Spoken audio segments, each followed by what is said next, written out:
Se demander à quoi pourrait ressembler son futur métier, c'est une sacrée question, n'est-ce pas? Et si on prenait juste quelques minutes pour explorer une voie? Eh bien, une voie à laquelle on n'aurait peut-être jamais pensé. Ça pourrait bien changer pas mal de choses. On a souvent l'impression de connaître toutes les options. Pourtant, certains domaines sont de vraies pépites cachées pleines de surprises. Tenez, par exemple, si je dis céramique, on imagine tout de suite un vase, une assiette, mais la vérité, c'est que la céramique moderne, elle est absolument partout, dans des endroits complètement inattendus. On la retrouve par exemple. Eh oui, en plein cœur de nos téléphones. La céramique est juste essentielle pour isoler et protéger tous les composants super complexes qui les font marcher. On la trouve aussi sur les boucliers thermiques des navettes spatiales. C'est elle qui doit résister à des chaleurs juste extrêmes quand la navette rentre dans l'atmosphère. Rien que ça. Et même dans le médical, avec des prothèses, des implants chirurgicaux, parce qu'elle est parfaitement tolérée par le corps humain. Plutôt impressionnant, non? Bon, je crois qu'il est temps d'oublier l'image de l'atelier de poterie. Allez, on va plonger ensemble dans cet univers de haute technologie. Donc on a compris, le monde de la céramique d'aujourd'hui, c'est vraiment un secteur de pointe. C'est essentiel à quasiment toutes les industries modernes. C'est un domaine où la science des matériaux rencontre l'innovation pour créer des produits incroyablement performants. Et justement, pour devenir un acteur clé dans cet univers, il y a une formation, le BTS Industrie Céramique. C'est un diplôme qui se fait en 2 ans et qui forme à devenir ce qu'on appelle un technicien supérieur. Mais qu'est-ce que ça veut dire concrètement? Alors attention, ce rôle, ce n'est pas juste un métier où on exécute des tâches. Non, le technicien supérieur, c'est le vrai cerveau technique de l'opération.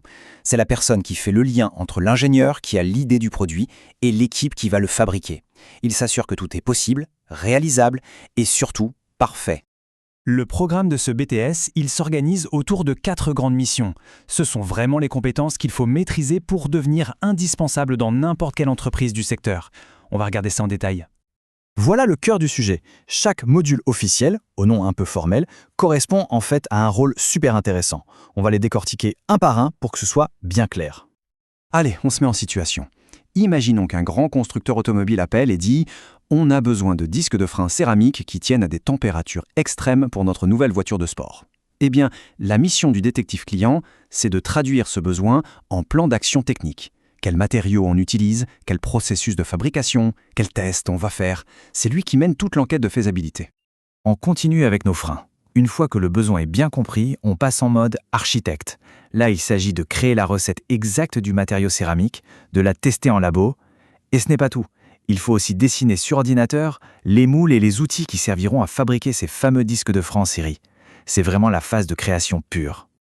Une fois que la production est lancée, le rôle change complètement. On devient le gardien de la qualité. Le technicien est alors responsable de la fiabilité de chaque pièce qui sort de l'usine. C'est lui qui définit les protocoles de contrôle, qui supervise les tests de résistance, de durabilité. Sa mission, garantir que chaque produit est absolument parfait. 0 place pour l'erreur. Et enfin, la dernière casquette, c'est celle de l'optimiseur. Là, il faut animer l'équipe, observer toute la chaîne de production et se demander tout le temps comment on pourrait être plus efficace, consommer moins d'énergie, produire moins de déchets. C'est un rôle de leader où on cherche constamment à améliorer les choses au quotidien. Alors bien sûr, pour réussir ces 4 missions, il faut une bonne boîte à outils. C'est là que les matières plus générales entrent en jeu. Et elles ne sont pas là par hasard, croyez-moi. Chacune a une utilité très très concrète. La culture générale et l'expression, par exemple, c'est indispensable pour bien présenter un projet, comme le ferait notre détective client. L'anglais, c'est juste la base aujourd'hui pour bosser avec des partenaires à l'étranger. Les maths, c'est le socle de l'architecte produit pour que ces moules soient précis au millimètre près. Et la physique-chimie, c'est le cœur du métier pour comprendre comment la matière réagit. C'est une compétence clé pour le gardien de la qualité. Bref, chaque matière est un outil essentiel. Bon, et une fois le diplôme en poche, qu'est-ce qui se passe? C'est là que ça devient vraiment cool, parce qu'on a le choix. 2 grandes voies s'ouvrent à ce moment-là. Soit on décide de plonger directement dans le monde du travail, parce que oui, ce diplôme est très recherché, soit on choisit de continuer ses études pour se spécialiser encore plus. Si on choisit la première option, le travail, les débouchés sont super variés. On peut devenir technicien qualité, gérer la logistique, travailler en recherche et développement sur les matériaux de demain, ou même encadrer une équipe. Ce sont des métiers vraiment concrets et essentiels. Et pour ceux qui ont encore soif d'apprendre, le BTS est un excellent tremplin. On peut continuer en licence pro pour ajouter une corde à son arc ou même viser une école d'ingénieur pour piloter des projets encore plus grands. Toutes les portes sont vraiment ouvertes. Voilà, c'est un tour d'horizon rapide, mais je l'espère assez complet du BTS Industrie Céramique. Si un truc à retenir, c'est que c'est une formation vraiment concrète qui mène à des métiers d'avenir à la fois techniques et passionnants.